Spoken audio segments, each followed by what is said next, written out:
Урматтуу телекөрүүчүлөр жана радио угуучулар, бүгүн сиздер менен биз талкуулай турган тема өзгөрүү өзүбүздөн.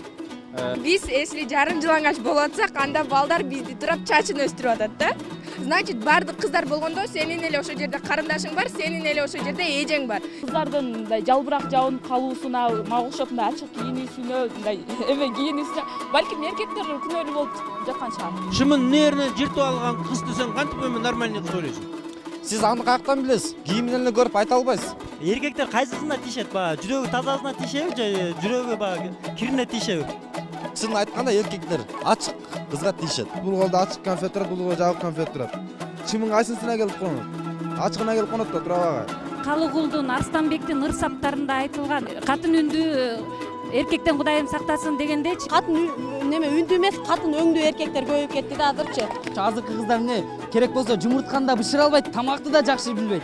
Анан булар алжаңдап, калжаңдап сулуусуна суктанып алат, аны сууга чылап иче тургансың. Мини юбка кийип, төшүңөрдү ачып чыксаң, эркек суктанбаганда кимге суктанат аны?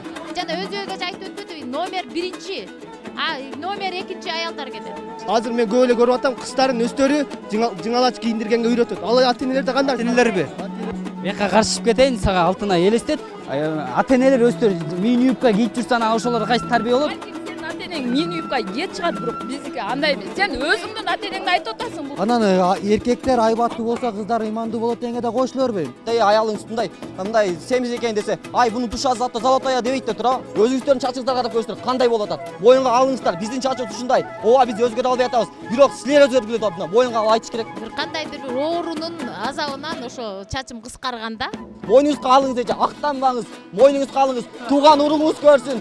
Тилиңде сөөк жок экен, баракелде. Айтканыңа биз кошулабыз. Биз өзгөрөбүз эже, сиздер өзгөрүңүздөр.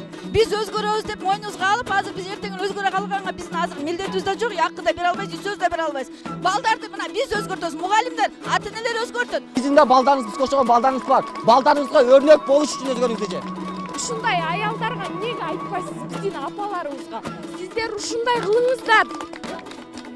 Жолдо жүрүп билдим, что мен туура эмес жолдо жүргөнүм. Мен хиджаб кийгенин аябай как бы горжусь да. Постепенно по ступенькам болот. Мен ошону мамама дагы жеткирип билдиргенге аракет кылам. Эмне үчүн сен кашыңды тересиң? Эмне үчүн сен боёнуп жүрөсүң? Мен кашым терилгенин көрүп турасызбы? Эки адам жанында каткырып күлүп койсо биз ойлошубуз мүмкүн да. Жок-мое, булар мени каткырып күлүп шылдыңдашып атат депчи. Турстен кийип туруп, кийгизип туруп сахнага чыгарат да, өзүнүн апасы ошо сахнага чыгып гүл берип атат. Хиджаб кийип жүргөн кыздардын жүрөгүнө ыйман берсин, жана хиджаб кийбеген кыздардын да жүрөгүнө ыйман берсин. Урматтуу улуу кичүү замандаштар, жүрөктү ыйман менен гүлдөтүңүз. Кийинки ишемден жолугушканга чейин салам алейкум.